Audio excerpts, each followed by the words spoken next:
Muito bem.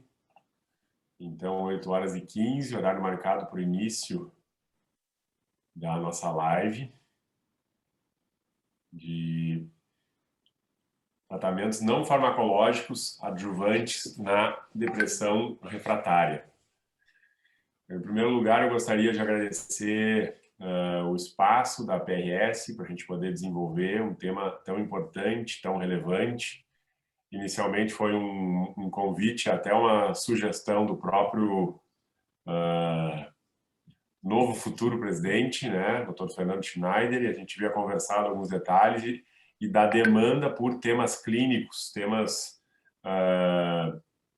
com uma relevância objetiva, pragmática, baseada em cima do diagnóstico, baseado num contexto clínico de compreensão do paciente e as aplicações terapêuticas em cima disso, né? Então, acho que, antes de tudo, a gente precisaria só contextualizar o que é depressão refratária, né?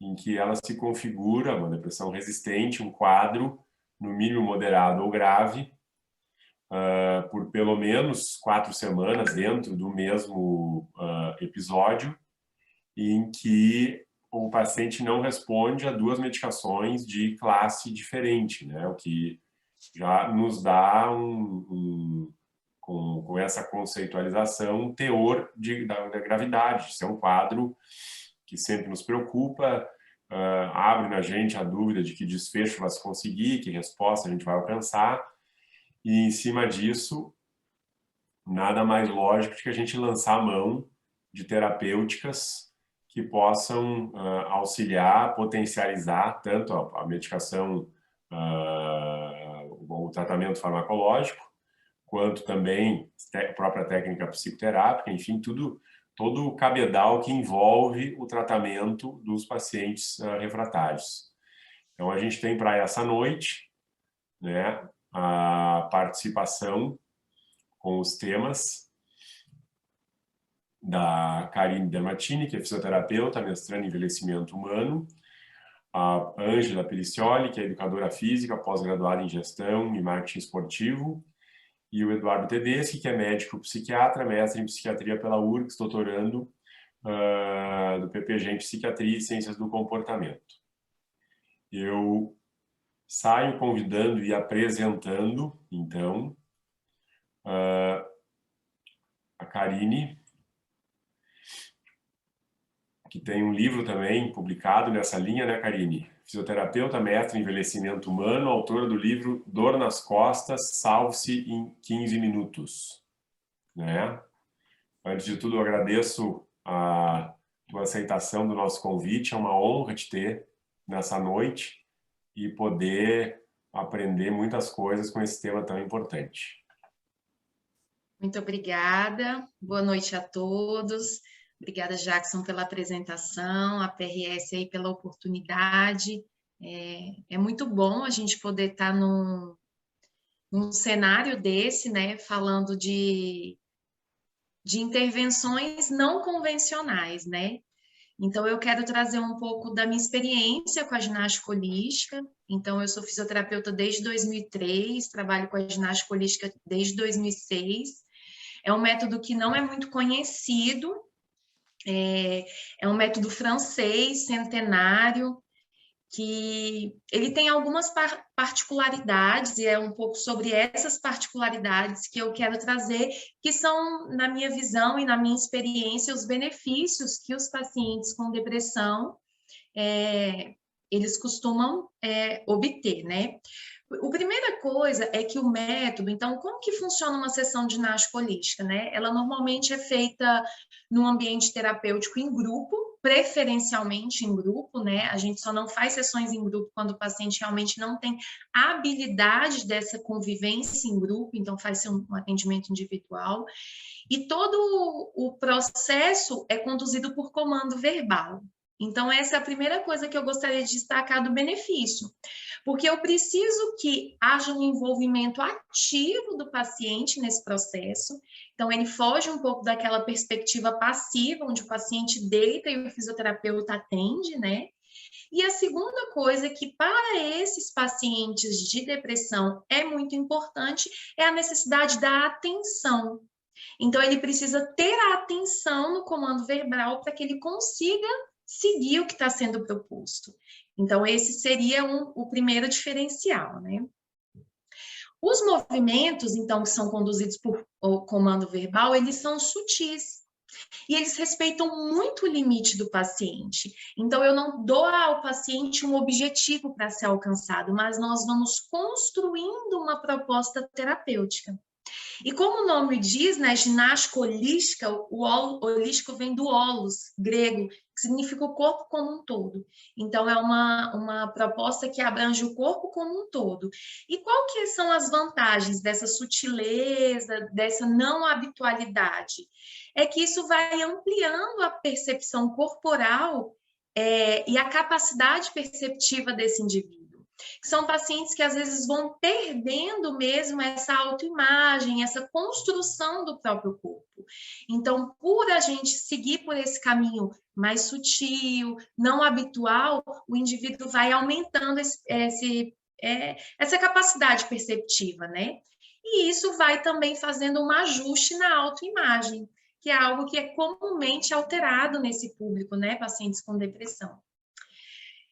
Bem, a proposta, então, movimentos não habituais, em grupos, sutis, são feitas poucas repetições, como eu disse, dentro do limite do paciente.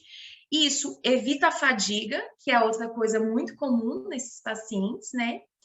E evita aquela dor muscular tardia, aquela dor do exercício, que algumas vezes é o que eles associam a não querer fazer.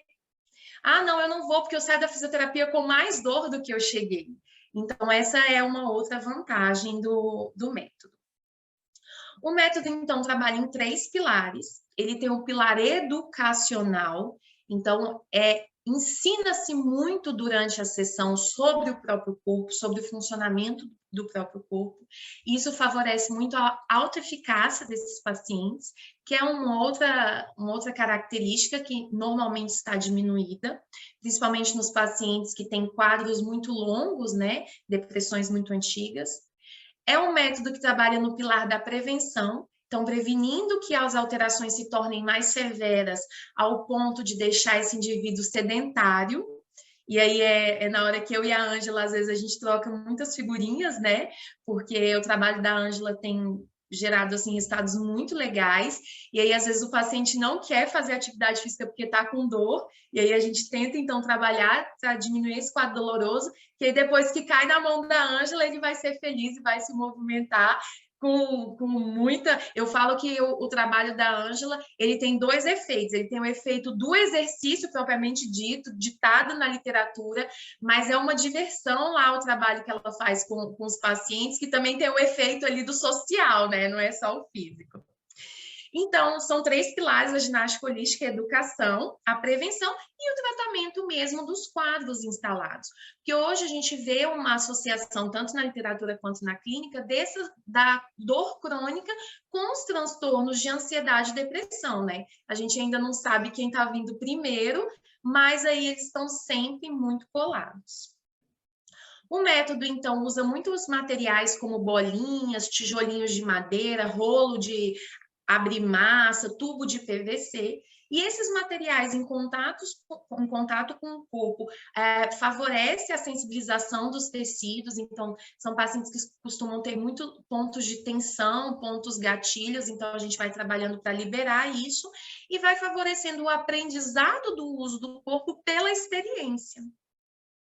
A ginástica holística está dentro do campo teórico da educação somática, que são algumas modalidades de tratamento, de trabalho corporal, que associam esse trabalho entre mente e corpo, né? E hoje, assim, a literatura científica mais atual que eu poderia citar para vocês, que validam tudo isso que eu disse, né? Então, os efeitos do método, é uma revisão de um grupo chinês que saiu em 2020, que fala aí tanto dos benefícios dos exercícios aeróbicos, dos exercícios convencionais, como esses exercícios mais sutis, os exercícios mente e corpo, para o controle tanto do nível quanto da intensidade dos quadros depressivos. Então, eu vou deixar agora para se alguém tiver alguma pergunta sobre a ginástica holística, alguma coisa, para que eu possa me posicionar.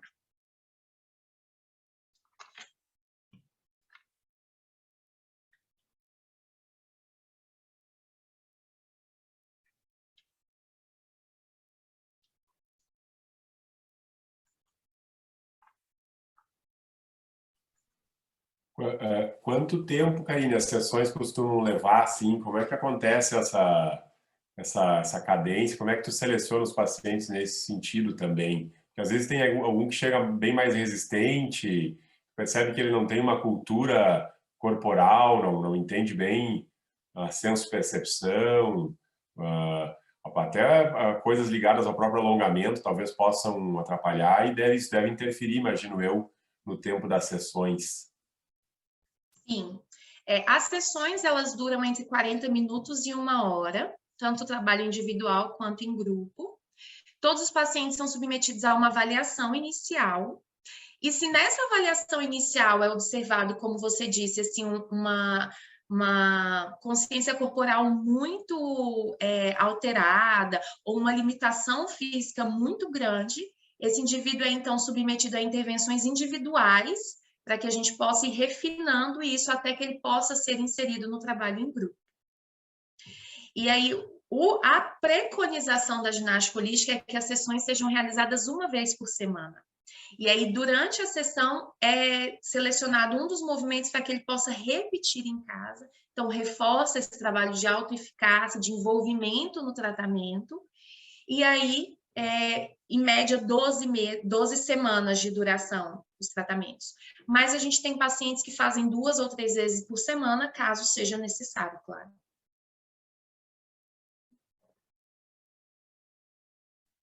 E como é que tu tem percebido a adesão dos pacientes assim no segmento? Olha, a adesão é muito boa. Eu costumo dar alta para o paciente e o paciente fala, eu posso continuar?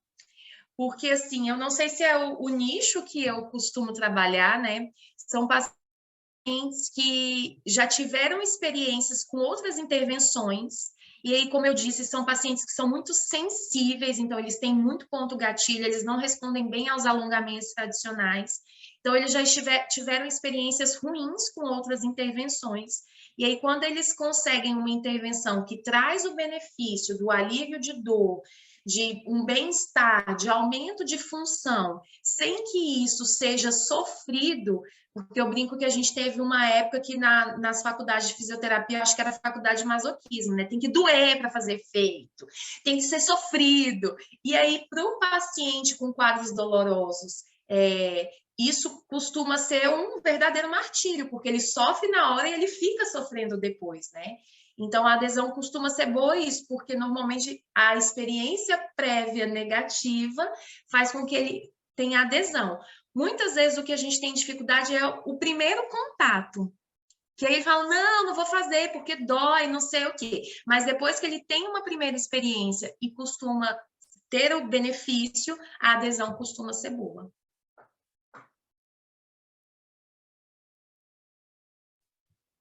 Legal, interessante. Quer dizer que na medida que ele percebe o resultado, ele aumenta a chance de seguir com aquilo por conta do benefício, do feedback positivo que ele tem, né? Exatamente. Inclusive, durante as sessões, antes de cada movimento, a gente percebe as estruturas do corpo. Então, como que está o giro da sua cervical? Como que está o alcance do seu braço? Faz o movimento e aí depois ele repete. Então, mesmo aqueles mais céticos que, isso aqui não melhora, fica muito difícil ele não dizer que o braço que levantava só até aqui, agora levanta até aqui. Então, ele pode até dizer para mim que a dor dele não mudou, mas que a função daquele segmento mudou. Então, isso vai aumentando, aí vai fechando essa roda e vai limitando aí que esse paciente abandone o tratamento. Interessante. Tu tens mais alguma consideração, Karine? Podemos dar sequência? Podemos. Então, agora eu convido a Ângela Pelicioli profissional de educação física, formada pela UPF, licenciatura e bacharelado em educação física, com pós-graduação em gestão e marketing esportivo, que também com trabalho realizado em natação, hidroginástica, educação infantil e esportes coletivos. Atualmente personal trainer para o público que visa saúde e com assessoria esportiva em corrida e ciclismo, com trabalho no SPEC, no Serviço de Psiquiatria e Estimulação Cerebral, com exercício físico em cima de quadros de pacientes refratários. Ângela, boa noite, satisfação tê-la conosco. Estamos muito curiosos para entender um pouco mais do exercício nos quadros, com certeza são dúvidas e anseios compartilhados por mais colegas, que cada vez mais a gente vê a tendência, não existe congresso sem uma mesa redonda, sem um debate, em que o exercício precisa ser ressaltado, é uma obrigação médica hoje em dia a gente transmitir a importância e recomendar prescrever o exercício. Boa noite. Exatamente, boa noite. Obrigado pela oportunidade, a Associação, né, dos Psiquiatras do Rio Grande do Sul, o SPEC também pela oportunidade, gosto de falar o desafio, né, que já tem bastante coisas vinculando a parte da psiquiatria com o exercício físico, e esse desafio é de conseguir estudar mais e favorecer essas pessoas, né, que muitas vezes já se exercitaram, nunca se exercitam, e poder trazer na vida diária delas, né. Eu gostaria de falar, primeiramente, que o trabalho mais ou menos que acontece dentro do SPEC, né, como é que nós fizemos o trabalho com o pessoal internado, que sempre há um trabalho coletivo, né, multidisciplinar. Então, através dos psiquiatras, né, a Karine com físio, tem arteterapeuta, tem a parte da psicóloga e tal. E isso, né, essa parte alternativa, né, que pode diminuir também o uso dos psicofármacos, está fazendo toda a diferença, né, e se ajuda bastante quando se faz algo pós-internação, né, que tem que pensar no coletivo e tem que pensar no todo ali com o paciente, né. Através do exercício físico, se faz uma anamnese, ver como é que os pacientes estão, até em efeito laboral, né? Então, essa questão que a Karine comentou sobre sentir dor durante o exercício físico, durante a físio, se faz o caminho ao contrário do paciente ser mais funcional, de ver que ele está com uma dor em certa parte do corpo, uma lesão, que até em um breve período durante a internação, ele percebe uma evolução, né? Tem alguns casos que se faz alguns exercícios para eles levarem para casa, né, e continuar com uma sequência deles ali. Dependendo da faixa etária, da situação, equilíbrio, alguma coisa de alongamento, uma caminhada perto da casa deles, em que seja breve, e é esse o caminho, é isso aí que nós tentamos colocar, né. Na internação também, é importante ressaltar que nós nos adequamos à rotina do paciente ali, né. Mesmo sendo as aulas no período da tarde, em relação ao se eles acabam dormindo durante a tarde, em relação se tem alguma coisa de crise, alguma coisa de ansiedade, de pegar o paciente antes, o paciente depois, nós tentamos fazer isso, né, e sempre com o auxílio dos psiquiatras, certo? Benefício do exercício físico, ele entra com a parte, né, que o Dr. Jackson comentou ali, o benefício próprio físico, que acredito que muitos de vocês praticam o exercício físico e sabem, né, das capacidades que tem, força, flexibilidade, exercícios funcionais, essa parte social ali que se cuida da parte física, mas vamos tentar sair um pouco do foco e eles meio que esquecerem por um breve período que eles estão internados, né? E deixar a parte mais prazerosa através de alguma fala, de uma música. E eu sempre falo assim que o que é importante também é aquilo que não se pode falar, durante o treino, né? Porque durante uma depressão refratária, alguma coisa, não é para ser um exercício prazeroso ali, nós não vamos comentar sobre dinheiro se algo tá internado para a parte econômica do paciente, né? Então, aquilo que não pode se fazer, ele é tão importante quanto aquilo que se tem que fazer durante o exercício físico, né? Fora a parte mental, que vai entrar em sistema neurológico, regulação do sono, que eu cuido bastante do pessoal ali, tá? Muitos pacientes, eles vêm com problema de sono, né? Problema de insônia, alguns estão dormindo demais, outros estão dormindo de menos, né? E o exercício físico, eu costumo observar com o pessoal o maior tempo, o tempo sem parar de dormir, né? Ajuda dos psiquiatras, psicofármacos, tem relatos de 2 horas, e a cada dia 3 horas, 4 horas, 5 horas, até o ponto de dizer, meu Deus, eu dormi pouco hoje, eu fui dormir às 9 da noite, acordei às 4 da manhã, 9 da noite, às 4 da manhã. Você, não, pera, não, né? Só tem que fazer um ajuste agora no período que se vai dormir, mas já conseguiu regular.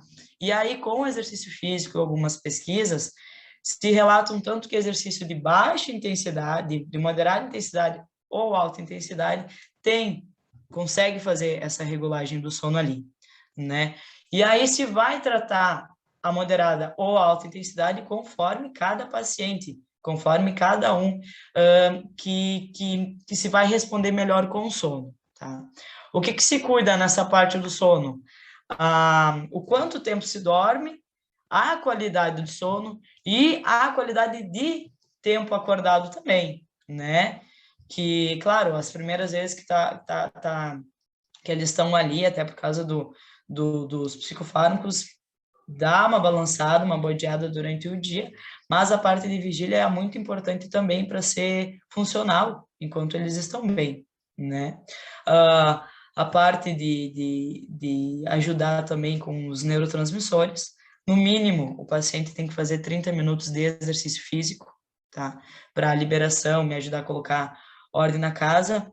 Essa parte de prazer, que pode acontecer até 1 hora após exercício físico, tá? Essa liberação de hormônio. Para pacientes, por exemplo, que têm o nível de intelecto melhor lá, às vezes eles não estão afim. E aí se coloca pontual, peraí, vem para cá. Vamos pensar só na parte hormonal. Eu quero te ajudar na parte hormonal. Então, se vai conseguindo conquistar pelas beiradas e não trazendo, vamos nos exercitar. Não, claro, esquece. Vamos pensar no tratamento inteiro. Vamos fazer a parte da saúde, né? E aí se consegue, aos poucos, conquistar eles, tá? Os pacientes ali.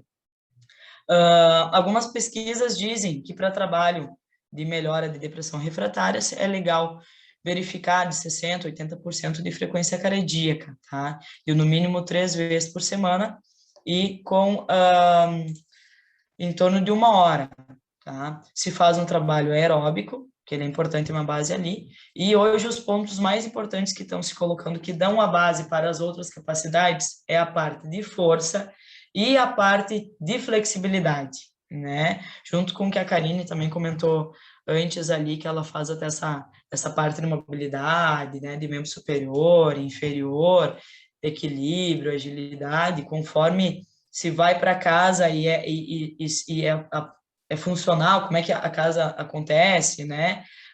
Essa qualidade, ela é bem importante, tá? Pós ali, e também consegue manter essa parte de exercício físico, controlando ou com frequência cardíaca, ou com a parte de alongamentos, que o pessoal consegue fazer em casa também, e só vai ter que fazer alguma coisa de ajuste de força pós, tá? Cuidando também essa parte de declínio funcional ali. Quando se montou o projeto para a psiquiatria, se pensou num todo, tá? Se pensou na parte do exercício físico, a parte pontual da internação, tá? E alguma coisa que se vai complementar com os psicofármacos. Não adianta eu querer vir numa linha, numa ascendente, numa evolução legal com um paciente, se há um ajuste de medicamento no meio do caminho do tratamento. Não, peraí. né? Que remédio que está sendo usado? Quais são os efeitos colaterais físicos desses remédios aí?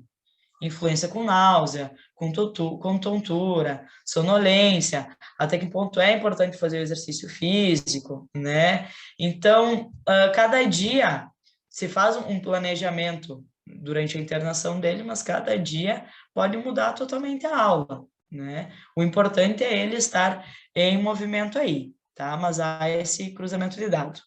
Através de uma avaliação individual, onde o paciente, nós vimos como é que ele está antes do exercício, pós-exercício físico, e assim fazendo esse planejamento com esse cruzamento de dados ali, tá? A parte social, então, se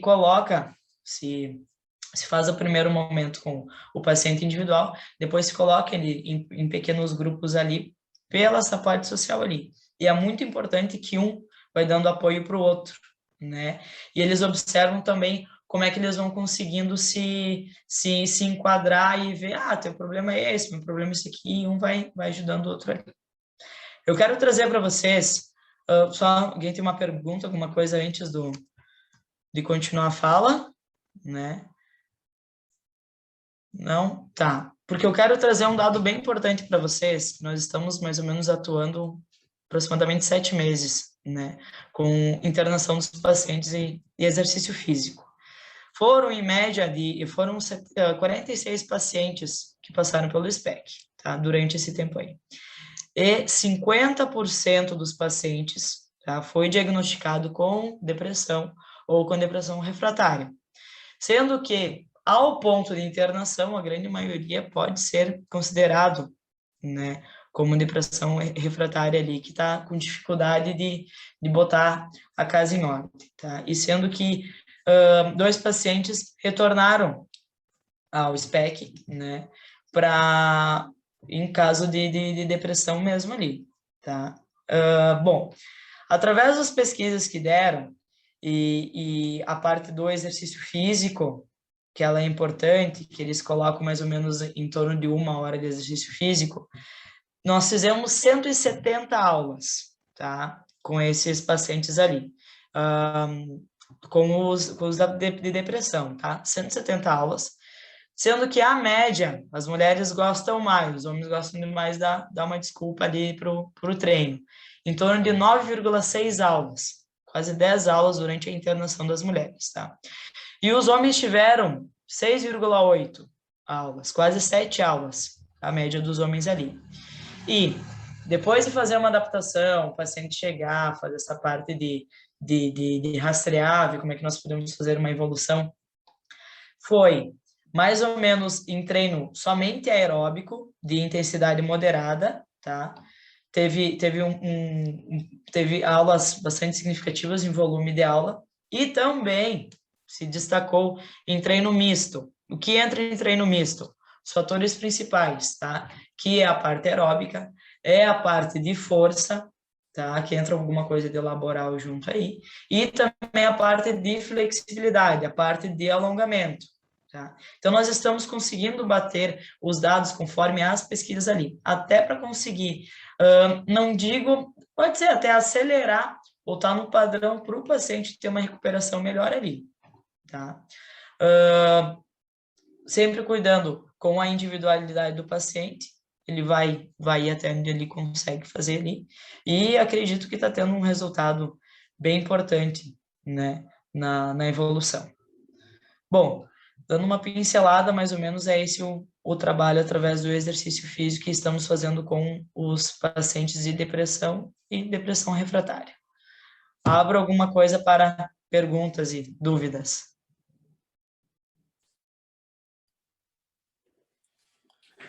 Eu saio te perguntando, enquanto eu te ouvi, eu vi as coisas ligadas à tua apresentação, como é que foi para ti fazer essa transição que as pessoas te procuravam na saúde? E aí tu teve que se adaptar para trabalhar na doença. Deve ter sido uma adaptação grande em termos de perspectiva, de objetivos com, nesse caso, o cliente, independentemente de ser paciente, enfim, né? Teve uma troca aí. Isso. Não, o que aconteceu? Quando o Dr. Saraiva me trouxe o desafio, ele pediu para eu montar o projeto, eu disse assim, calma, eu preciso de uns 3 meses para montar o projeto, né? Não é, entregar uma folha de papel como... Não, peraí. Eu fiz toda a base para estudar as doenças, né? O que está acontecendo, principalmente no cenário do Brasil ali, para eu não chegar de paraquedas dentro do hospital, né? Dentro da clínica, e agora? Para que lado que eu me jogo? Né? E a parte importante, que é, até quando eu faço alguma parceria com um fisioterapeuta, alguma coisa, é o que eu não posso fazer. Porque o resto eu consigo trabalhar, né? Então, eu tive a base das doenças, eu tive a base das pesquisas, e aí, quando foi vindo um paciente de cada vez, eu consegui me adaptar com mais facilidade ali. Teve dificuldade? Tive, né? Mas a parte hoje que traz o exercício físico entre o rendimento, entre a saúde e entre a doença, é pegar os meus alunos, os clientes, e ver e trazer para eles o quanto é importante eles não ficarem dependentes de um profissional, após eles terem uma orientação de exercício físico, e também ele dá a continuidade.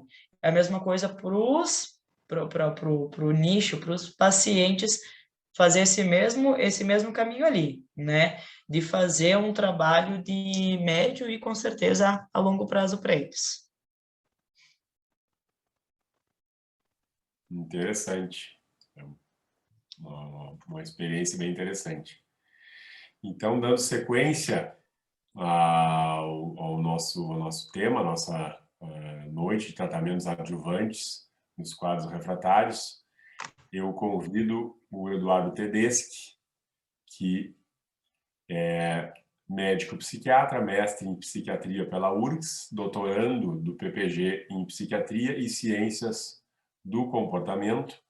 Ele vai falar sobre o papel da estimulação magnética transcraniana, MT, e da eletroconvulsoterapia no tratamento da depressão refratária, né? Corroborando com as técnicas anteriores que a gente comentou e agora entrando numa área já mais ligada aos procedimentos. Boa noite, Eduardo. Bom tê-lo conosco. Obrigado pela tua disponibilidade e dedicação aí para compor, junto com a Ângela e com a Karine, as explicações dessa noite. Obrigado, Jackson. Obrigado, Karine e Ângela, também pelos ensinamentos aí, né? A gente está convivendo mais próximo, assim, né? De outras técnicas, e isso é enriquecedor, assim, para o trabalho e para a vida pessoal também. Mas eu fiquei mais... vou ter que falar da parte chata aqui, que é a parte muito mais técnica, assim, não tão feliz, acho que a parte de educação física, fisioterapia não tanto, né, Karine, é dolorosa, mas a parte da educação física é muito agradável, assim, né? Então, tudo bem.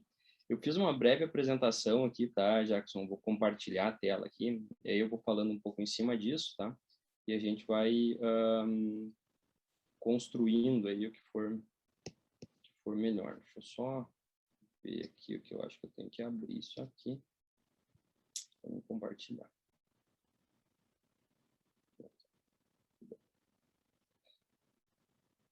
Tá, estão vendo, né?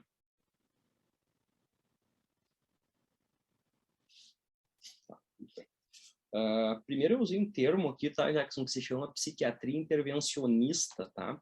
Que é um termo relativamente novo, assim, né, no tratamento em saúde mental, né?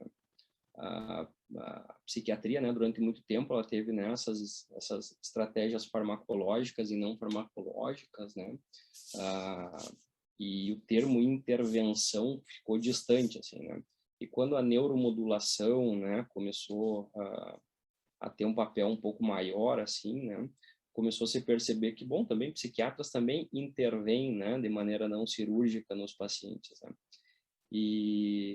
E aí entra, né, diversos procedimentos em psiquiatria, né, para atuar principalmente em quadros de refratariedade, né? Procedimentos mais antigos, como a ECT, né, não menos eficazes, né, pela antiguidade, e procedimentos um pouco mais novos, assim, né, que já tem um grau de evidência e continuam, né, evoluindo diariamente, assim, né, com pesquisas.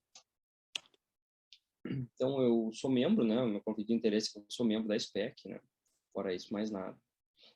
Sou membro da BSER também, né, coloquei aí. Transtorno depressivo maior, né, a duração média de um episódio depressivo, né, de um primeiro episódio depressivo, dura mais ou menos 6 meses, né, e 20% desses pacientes com transtorno depressivo, eles chegam a ficar até 2 anos em doença, né.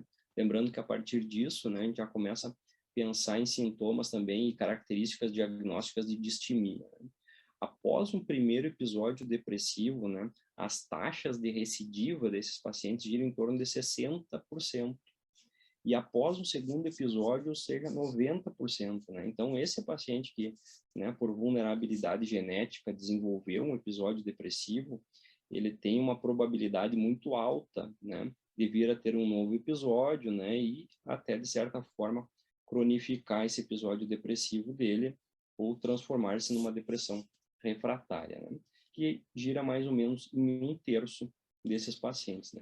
O grande estudo que mostrou isso, né, mostrou essas características da depressão resistente, né, que é uma depressão moderada grave através de uma escala, né, geralmente escala de Madras, assim, né, ou até Hamilton, né, em alguns estudos, que não respondem, né, a pelo menos 2 tratamentos com antidepressivos diferentes por mais de 4 semanas. Tá? A gente considera esses indivíduos como refratários ao tratamento. Então, a refratariedade no episódio depressivo, ela está ligada à forma de tratamento, tempo de tratamento, né, psicofármaco de classe diferente, né, e a ausência de resposta. Tá? Essa ausência de resposta nos estudos avaliados através de escalas ou, geralmente, escalas aplicáveis pelo avaliador. Tá?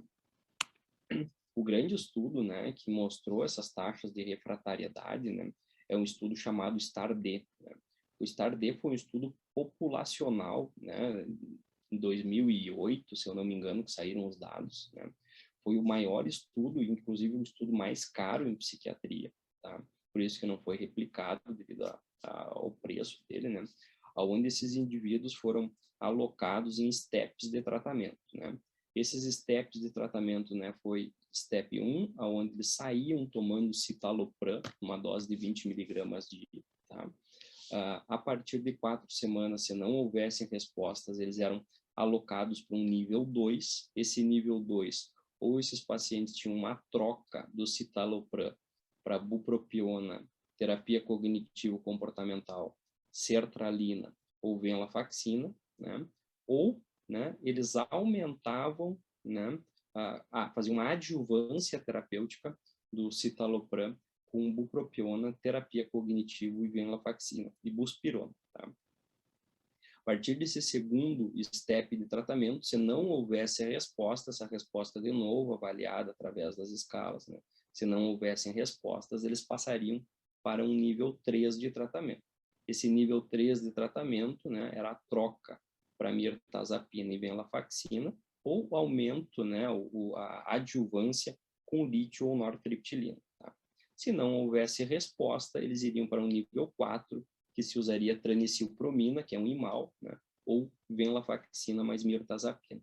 Então, esses steps de tratamento, né, nesse grupo populacional, onde os critérios eram estar deprimido, né, com depressões não psicóticas, e o restante era características populacionais sem muitos fatores de exclusão. Tá?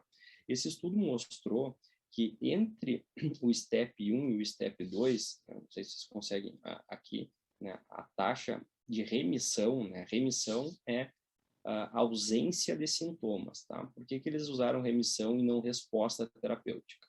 Porque a ideia de um tratamento para depressão é remissão completa dos sintomas nos primeiros episódios e não resposta terapêutica. Então, a remissão girou mais ou menos em torno de 37% a 31%, sendo que o efeito cumulativo entre o primeiro e o segundo STEP ficou em torno de 56%, tá? De resposta. E mostrou que a partir do segundo STEP de tratamento, esses pacientes não tinham resposta clínica significativa. Ou seja, Tu passar do nível 1 para o nível 2, tu tem uma significância de resposta. A partir do nível 2, tu já não tem significância de resposta, e esse é o conjunto de pacientes que são envolvidos nas depressões refratárias, ou seja, é uma gama muito grande de pacientes, né, em torno de 1/3 deles, que não remitem ao tratamento farmacológico convencional. Espera aí, pipou aqui o negócio. Foi. Então, né, esses pacientes que não respondem, né, eles tendem a ter episódios mais longos, né, e mais graves. Automaticamente a isso, né, tem um comprometimento profissional e um impacto econômico muito maior, né, e faz com que também esses pacientes vão acumulando, né, um risco de suicídio maior. Tá? Esses indivíduos, né, quando a gente pensa na prevalência da depressão resistente, né, na América Latina, tem esse estudo bem legal do NARD, de 2020, que mostra que aproximadamente, né, nesse total de 1.478 pacientes com depressão maior, né, destes 430, né, tinham depressão refratária, ou seja, 29%, mais ou menos próximo do que o STAR-D mostrou, tá? Desses 29%, né, ele dividiu entre os países, né? E o Brasil aqui, né, tem 40,4%, né, de pacientes, de pessoas, né, com depressão refratária. Então, o número de indivíduos, né, que não respondem ao tratamento, né, e que estão em sofrimento psicológico, né, é extremamente alto devido à ineficácia terapêutica dos nossos psicofármacos, né? Então, quando a gente pensa na gravidade dos sintomas, tá? Quando a gente pensa na gravidade dos sintomas depressivos através da escala MADRS, né? O tratamento padrão para doença refratária, né? Ou seja, através da combinação de antidepressivos ou do aumento de dose, né? Ou através da associação de antidepressivos de classes diferentes, né? Esse estudo de 2020, né, fez uma análise bem interessante. Assim, eles pegou pacientes, né, ao longo de 12 meses, né, com tratamento padrão, e foi avaliando ao longo do tempo, né, a redução desses sintomas, e com tratamento adequado, né, aumentando dose, combinação de antidepressivos, enfim, né, troca de antidepressivos. E o que ele mostrou, né, que no final desses 12 meses, né, esses pacientes mantinham sintomas, a maioria dos pacientes mantinham sintomas moderados, severos e graves, né, de depressão. Então, de novo, mais um estudo mostrando, né, o quanto o tratamento padrão para a doença depressiva maior é ineficaz, e o quanto essas terapias alternativas às farmacológicas convencionais são importantes no tratamento. Quando a gente pensa em depressão, né, e aí antes de falar um pouquinho, né, das técnicas terapêuticas, né, a gente pensa numa patologia com uma vulnerabilidade genética enorme, né? Essa vulnerabilidade genética num indivíduo exposto a algum fator ambiental, né, formando essa característica da epigenética, né, faz com que diversos fatores de neurotransmissores, de arquitetura cerebral e de circuito cerebral sejam alterados, fazendo com que esses indivíduos tenham sintomas depressivos, né? Então, esse processo de vulnerabilidade genética, né, que faz com que, através dessas situações ambientais, esse conjunto de neurotransmissores se altere, né? E aí tem neurotransmissores dopaminérgicos, sistema opioide, né? Os sistemas glutamatérgicos, né? serotoninérgicos, estaminérgicos, né? Todos esses neurotransmissores vão estar alterados, né? Isso vai haver uma resposta inflamatória, né? Essa resposta inflamatória em determinados sítios cerebrais vai causar alteração da arquitetura do cérebro, e essa alteração da arquitetura do cérebro, né, juntamente com as alterações neuroquímicas, vão gerar uma redução da neurogênese. Essa redução da neurogênese vai piorar a resposta terapêutica. Então, toda essa cascata inflamatória, né, nesses indivíduos com vulnerabilidade, modificando a arquitetura cerebral, né, transformam esses pacientes em pacientes com alta refratariedade. Então, através da International Neuromodulation Society, ela classifica a neuromodulação como uma alteração da atividade nervosa por meio da entrega de um estímulo elétrico ou magnético, ou agentes químicos em locais específicos do corpo, né? Dentro do cérebro. Dentre as neuromodulações, né, por via elétrica, existem várias técnicas, né? Técnicas invasivas, né, como a DBS, né, que é um eletrodo implantado em áreas específicas do cérebro, né? Ela é invasiva, né, e visa a melhora, né, de diversos quadros, né? A estimulação do nervo vago, né, também, que é uma técnica invasiva, né, também para alguns quadros neurológicos e alguns quadros psiquiátricos, né. E aí entram as técnicas não invasivas, que é onde eu vou me deter um pouquinho mais, principalmente a ECT e a TMS. Tá? TDCS, né, é um estímulo elétrico por corrente contínua, tem algumas boas evidências assim de resposta na depressão. Existe o professor Brunoni, que é um professor da USP, que é um estudioso em TDCS, assim, tem vários estudos interessantes, assim, mostrando que a TDCS, ela é eficaz em alguns quadros depressivos, né, e quadros de doença fibromiálgica. Tá? Mas eu vou me deter um pouquinho mais no ECT e na TMS. Bom, a estimulação magnética transcraniana, né, é uma técnica terapêutica, né, que mais ou menos começou a ser difundida na década de 80, né, e com o passar do tempo, por ser uma técnica, né, segura, com mínimos efeitos colaterais e com respostas terapêuticas satisfatórias quando bem indicada, né, foi tomando, né, uma pluralidade maior, né, no meio médico. Tá? Então, a TMS, ela vem através de pulsos eletromagnéticos, né, onde a capacidade, né, excitatória ou inibitória, né, ela vem atrelada à frequência, né, do pulso, que é otimizada pelo médico, enfim, né, quem tiver fazendo a técnica. Tá? Na depressão, existem diversos protocolos assim que são autorizados para tratamento. Né? A maioria dos protocolos, eles, né, falam no córtex dorsolateral pré-frontal cortical, tá? À esquerda ou à direita, a depender de alta ou baixa frequência. Né? E hoje, né, o principal método de resposta da TMS é a técnica em Theta Burst. Tá? Essa técnica, né, principalmente a técnica intermitente, parece ser a que tem mais eficácia no tratamento da depressão.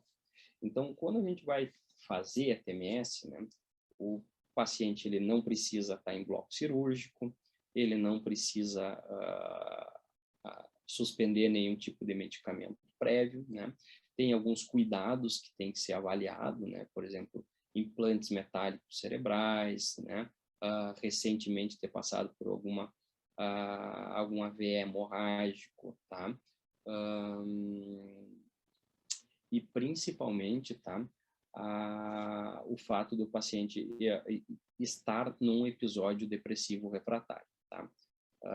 A TMS, tá? ela é aplicada e durante a aplicação, alguns parâmetros são modificados. A primeira sessão é uma sessão que a gente chama de titulação, né, onde vai se verificar, né, e se mapear essa área cerebral envolvida no processo depressivo, né, e a partir desse mapeamento dessa área, que pode ser através de neuronavegação ou de métodos matemáticos, como o método de Beam, né, se identifica o córtex pré-frontal dorso lateral à esquerda ou à direita, né, e aí, a partir daí, né, se usa um protocolo de estimulação. O protocolo de estimulação por Theta Burst é um protocolo relativamente rápido, né, onde aproximadamente 600 pulsos, né, são emitidos, né, numa sessão de aproximadamente 3 minutos e pouco. Tá? Essas sessões são indolores, né, o paciente não tem dor, né, quando tem uma dor leve, aliviada com analgésico comum. Tá?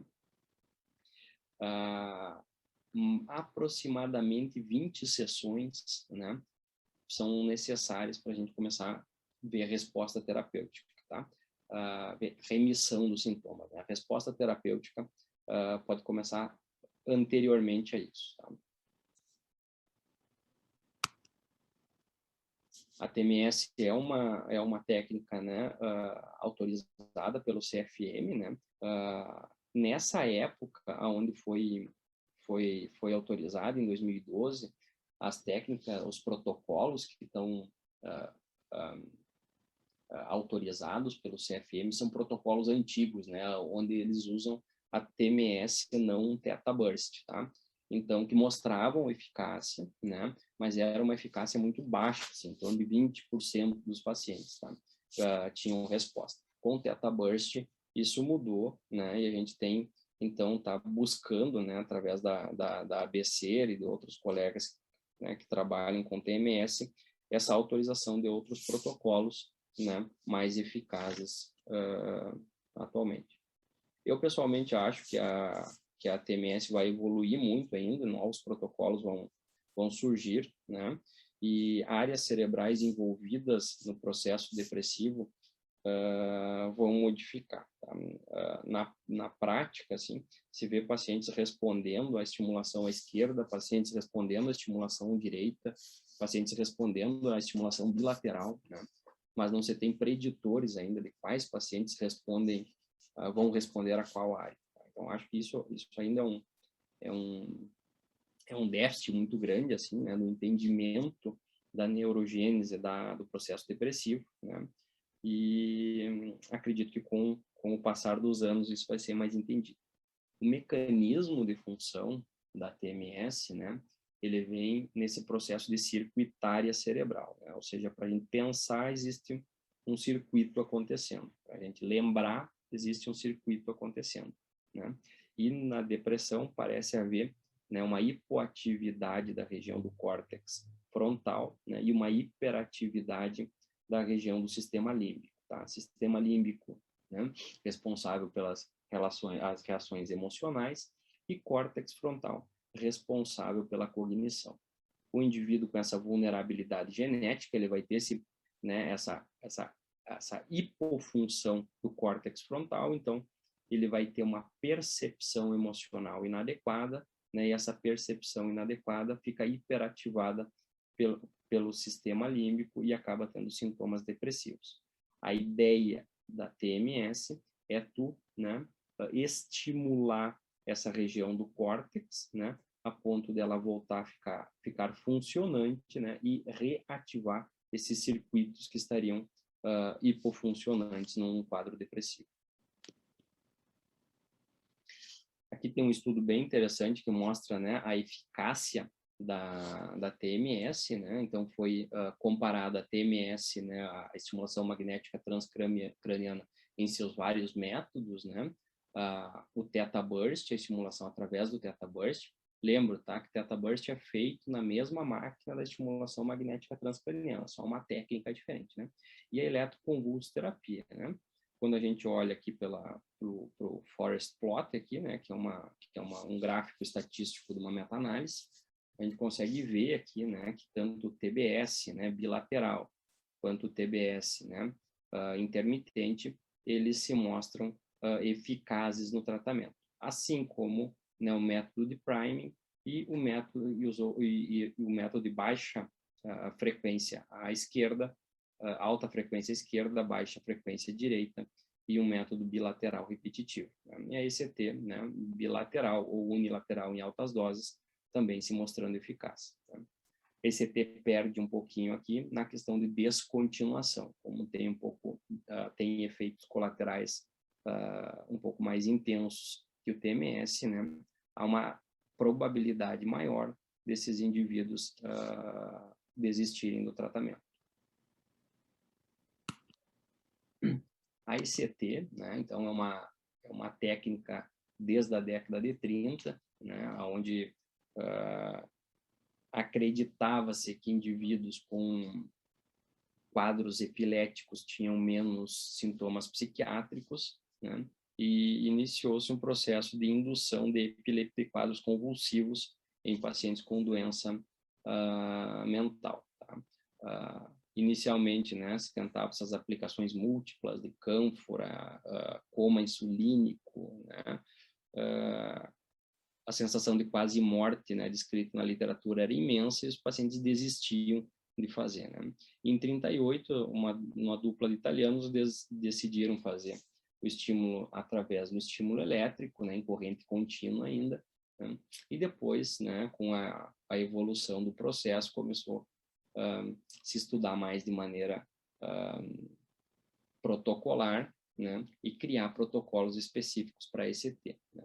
A ECT teve, durante todo o seu tempo de evolução, diversos mecanismos propostos, né, desde mecanismos psicológicos, ou seja, o paciente melhora porque ele perde a memória, né, até mecanismos de neurogênese, né, onde acredita-se que há um aumento, né, da gliose, né, e com isso, né, neurogênese do paciente. Hoje se sabe que a ECT ela é um conjunto, né, de mecanismos de ação, desde mecanismos neuroendócrinos, né, com a liberação de peptídeos hipotalâmicos e principalmente mecanismos, né, do sistema GABAérgico através de mudanças do limiar convulsivo. Hoje se sabe, né, que essa teoria anticonvulsivante da ECT, né, ou seja, o indivíduo que está fazendo eletroconvulsoterapia, ele tem melhora não é pelo processo da convulsão propriamente dita, né, porque inclusive com o passar das sessões aumenta o limiar convulsivo, e sim por essas outras alterações de neurotransmissores, de neurogênese, né, que ela acarreta.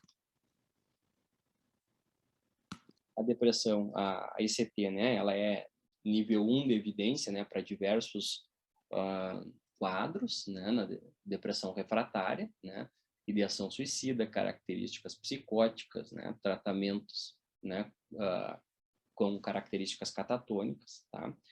E essa é uma diferença importante, assim, entre quando indicar ECT e quando indicar EMT, né? A ECT, né, ela apresenta-se de uma maneira muito mais eficaz, né, para pacientes idosos com depressão psicótica, tá, ou quadros refratários com características anedônicas, tá? Ela tende a ter uma resposta muito melhor, tá? Parece ser um preditor de resposta à ECT. Já a EMT, quadros psicóticos, ela não tem resposta, né? Então, na depressão refratária com sintomas psicóticos, né, ou com características anedônicas importantes, né, ou até características catatônicas, a ECT parece ser mais eficaz que a EMT. Em depressão refratária em jovens, né, ou sem sintomas psicóticos, ou sem anedonia importante, a EMT, através do Theta Burst, parece ter uma resposta terapêutica tão eficaz quanto a eletroconvulsoterapia. Mesmo falando em manejos não farmacológicos, né, que era o tema, mas como a gente está falando de depressão refratária, a cetamina, né, que é um agente anestésico, né, inicialmente anestésico, um antagonista dos receptores NMDA, né, vem como uma alternativa de tratamento bem importante assim para as depressões refratárias. Tá? Depressões refratárias também, né, sem sintomas psicóticos. Tá? E a ketamina, ela parece, né, ter um efeito ultra rápido, ou seja, né, pacientes que são expostos a ketamina, eles tendem a ter uma resposta clínica maior, né? E os estudos mostram, né, que quando comparada a placebo ou quando comparada a psicofármacos, a resposta terapêutica da ketamina se mostra muito mais eficaz. Tá? A questão da ketamina ainda, né, é o tempo de efeito de sustentação do efeito terapêutico. Tá? O efeito dela, né, então, nos receptores, né, como antagonista dos receptores NMDA, né, mudando esse sistema glutamatérgico, né, e a partir disso reduzindo toda a cascata inflamatória envolvida no processo depressivo. Esse é um estudo bem interessante sobre esquetamina intranasal, né, que foi um estudo onde se avaliou a esquetamina mais antidepressivo ou antidepressivo mais placebo, né, em quadros de paciente com depressão refratária, tá, sendo a dose, né, administrada pelo médico assistente e flexível entre 56 miligramas e 84 miligramas, tá. A resposta da ketamina, né, girou em torno de 69,3% e 52,5% dos pacientes com depressão refratária responderam, tá? Tiveram remissão dos sintomas. Ou seja, pensando naquele protocolo do STAR-D, né, que a maioria dos pacientes se mantinham em depressão refratária, tu tem um fármaco, né, onde tu tem uma resposta nesse grupo específico de pacientes de 52,5%, é extremamente interessante. Tá? De novo, né, é importante pensar, e ainda, né, algo a ser debatido, é o tempo de efeito da doença, né, as características, né, dependógenas da doença, ou seja, né, acho que tem algumas coisas ainda que tem que ser muito bem avaliadas, mas ela é uma ferramenta terapêutica que se mostra extremamente eficaz. Não só para quadros de depressão refratária, mas tem esse estudo aqui mostrando também que indivíduos, né, que já estão em tratamento, ou seja, naqueles STEP 1 e 2, né, e que precisam, né, ter uma terapia adjuvante, né, a ketamina, né, como adjuvante terapêutico, tá, também se mostrou mais efetiva, inclusive que antipsicóticos de segunda geração. Tá? Ou seja, tu está usando um antidepressivo em dose otimizada e aí tu opta, né, por usar um antipsicótico de segunda geração como efeito, né, adjuvante, né? Esse estudo mostrou, né, que saiu na Neuropsychopharmacology em 2020, que o efeito antidepressivo da esquetamina é 2 vezes maior, né, do que o efeito da associação de antipsicóticos de segunda geração. Tá? Na ideação suicida, né, ou seja, em alguns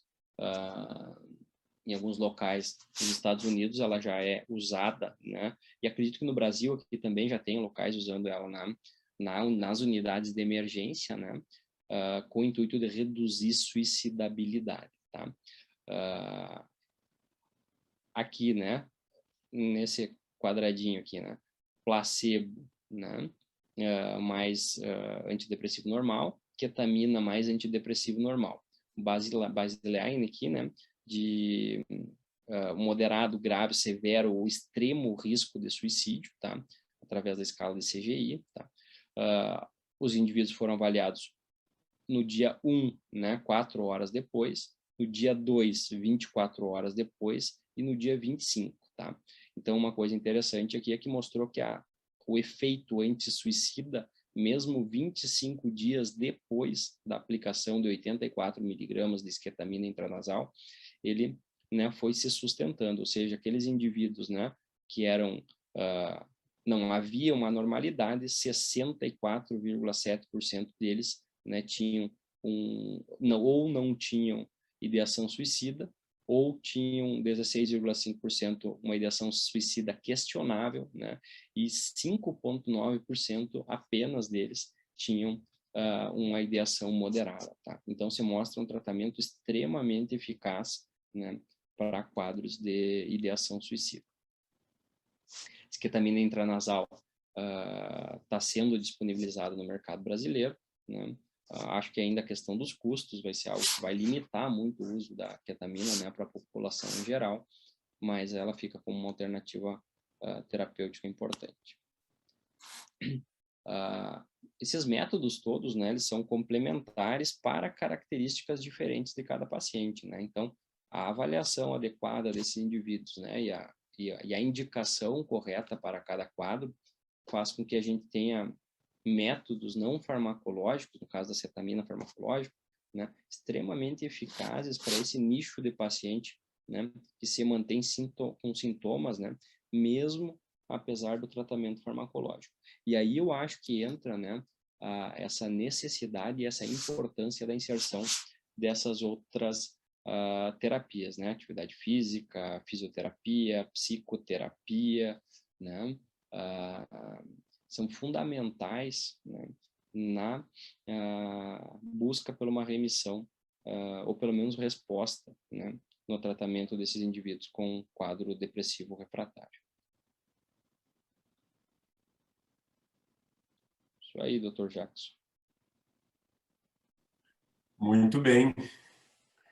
Estava aqui me sentindo, eu tive que me lembrar que era uma live, parecia que a gente estava participando de uma mesa redonda de um congresso de nível nacional, tamanha a riqueza das coisas, das informações, todas elas somadas no tratamento adjuvante dos quadros refratários. Então eu abro para perguntas, né? Se o público que está acompanhando tem algum tipo de pergunta para colocar, os próprios participantes, deixo aberto nesse momento a pergunta para todos os nossos palestrantes.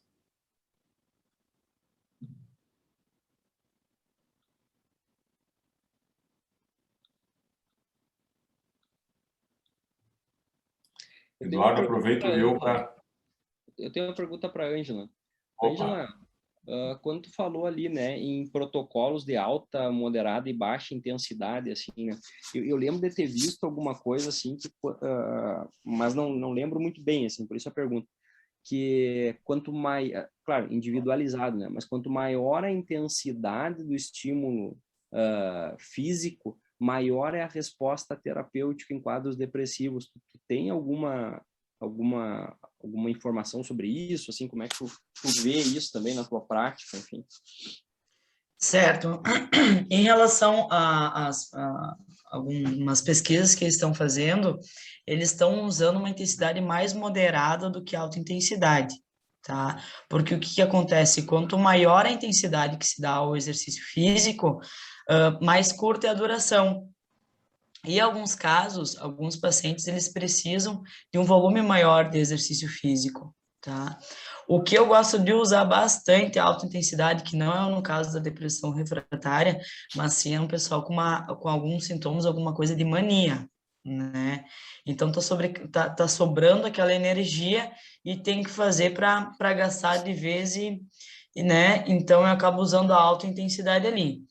Mas o resultado melhor nas pesquisas estão mostrando da intensidade moderada, que foi aquele dado que eu acabei citando antes, da frequência cardíaca, que entra em torno de 60% a 80% da frequência cardíaca do indivíduo, né? Particularmente, eu gosto de usar o controle de média, baixa e alta intensidade, não somente com a parte de frequência cardíaca, porque esse é um parâmetro, né? Então, você consegue relacionar isso com a parte de força, né? Com a parte de agilidade também, né? Não que ele seja mensurado com média ou alta, mas que tu consegue controlar alguma coisa de intensidade, que vai entrar junto à velocidade e tal, né? Então, a média, a intensidade moderada, ela está fazendo mais efeito do que a alta intensidade ali. Até pelo nível de dificuldade de manter, mesmo sendo a parte individual, ter essa alta intensidade a mais de 80% do paciente, né? A moderada, ela dá mais segurança de trabalhar do que a alta intensidade, né? Aquele conjunto de cruzamento de fatores, até com uso de psicofármacos, uma situação mais habilitada para os pacientes internados aí, você tem um controle que pode subir a alta intensidade, mas algum problema pode causar nele, como tontura, uma questão de descontrole de glicemia, pressão arterial ali, né? Então, ali a variável tem que controlar mais. Obrigado, Ângela. Karine, como é que fica a comunicação? Como é que fica a comunicação com a educadora física? Assim, vocês chegam a fazer uma transição? Como é que evolui essa gradação, dependendo do quadro e da resistência do paciente? Normalmente, os pacientes aderem bem ao protocolo da Ângela. Ela tem todo um jeitinho que mesmo aqueles que não são ativos, né, fisicamente, ela vai encontrando estratégias e aí, ao longo da semana, ela consegue ativá-los. O que a gente já teve de experiência são pacientes com queixa de dor, que aí a dor está impedindo o exercício, então a gente faz um trabalho de alívio desse quadro álgico para que a adesão ao exercício aconteça de forma mais fácil. E houve um outro caso também de uma paciente bem debilitada, que tinha até mesmo incoordenação, incapacidade de sedestação. Então, que eu fiz primeiro um trabalho ali de preparo para depois a Ângela conseguir fazer. Mas, de um modo geral, é nessas duas condições que a gente trabalha em parceria. Ótimo. Interessante. E para o Eduardo, eu fiquei com uma dúvida: como é que entra a cognição do paciente avaliado na decisão entre ketamina, ENT e ECT? É um fator a ser considerado, tanto quanto mais preservado o nível cognitivo do paciente for? Obrigado pela pergunta, já. A ECT, né, sabidamente, ela tem essa limitação na curta, né, mas existe, né, de ter um efeito cognitivo, né, ou seja, uma alteração na cognição, principalmente em memória, né, recente, tá? Logo depois de fazer o procedimento, os primeiros 2 meses, tá, há uma alteração normal e esperada, né, da capacidade cognitiva, principalmente de evocação de memória. Existem algumas características da técnica da ECT, né, que fazem com que essas alterações cognitivas reduzam, né? Tanto usar uma técnica bilateral de alta frequência, ou usar uma técnica unilateral, né, em baixa frequência, enfim, né, o tipo de anestésico envolvido, o uso ou não, né, o lítio parece ter uma relação, né, com a piora cognitiva, né, durante a ECT, tá? Então, alguns cuidados têm que ser ter, assim, né, em relação à cognição na eletroconvulsoterapia, tá? Na EMT, não tem essas alterações cognitivas, assim como não tem essas alterações cognitivas na ketamina, pelo menos que eu sei de estudo até agora, tá? Em relação à cognição do paciente ser um marcador de escolha do procedimento, né? Aí isso não parece ter tanta relevância clínica, tá?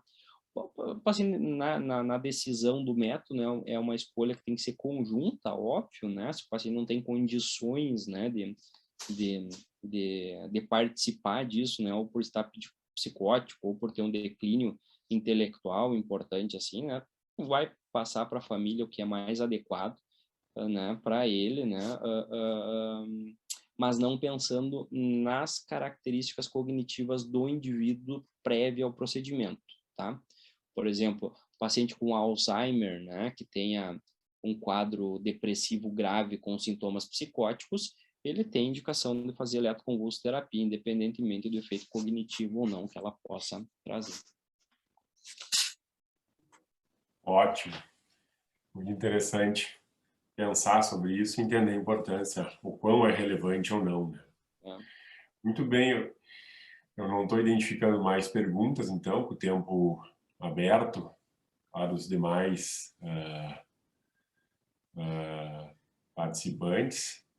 Então, eu gostaria de agradecer, em nome da APRS, a participação dos nossos 3 palestrantes, pela qualidade, pela disponibilidade, pela dedicação, um tema tão importante, e o esclarecimento, unindo, inclusive, essas áreas e trazendo reflexões. Com certeza, depois dessa discussão, dessas aulas, a gente vai passar a olhar os quadros de refratariedade de uma forma diferente, tanto em termos de diagnóstico, quanto em termos de tratamento. Gostaria de agradecer também à PRS pelo espaço para o nosso debate, para a nossa apresentação, e desejar a todos uma boa noite. Obrigado, Jackson. Boa noite. Boa noite. Boa noite. Muito obrigada pela oportunidade.